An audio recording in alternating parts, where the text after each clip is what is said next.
In Ephesians, this struck me, working in Ephesians chapter 1, it talks about that he brought us into adoption. He destined us for adoption.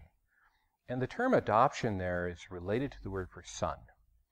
And in studying that and thinking about the historical background, when Paul writes that to the Ephesians, they had a particular notion of adoption that isn't quite like ours. Our idea of adoption, it's for the sake of the child. You're really rescuing a child from being an orphan, let's say, and bringing them into a loving family life. So it really is for the benefit of the child. In the first century world, when Paul talks about us being adopted, it's for the sake of the family. You bring a son into adoption in order that he would take over the family. And that's what Paul says of us. So when he says that we're brought in, you're brought in to rule, to receive the inheritance and be an active member of a community where you now have a certain privilege.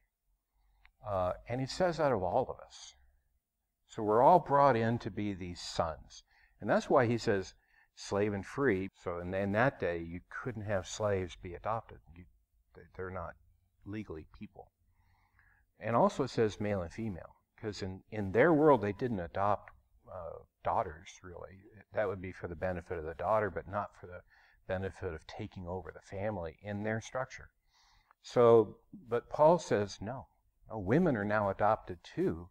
And so they would hear that and they would go, this is crazy. This is beyond belief that we're now put in a role of being important in the family. Really, being, sitting in the council chambers with God over the whole family. This is pretty marvelous.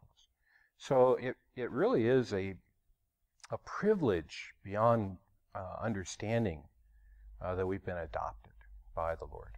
And this is why in Romans 8, for example, Christ is the elder brother, and he shares out his inheritance with all of his sons and daughters who join him in adoption. See, it's really sharing out the inheritance.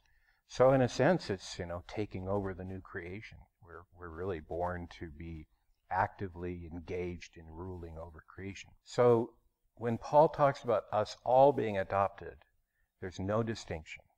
Slave and free, men and women, Greeks and barbarians.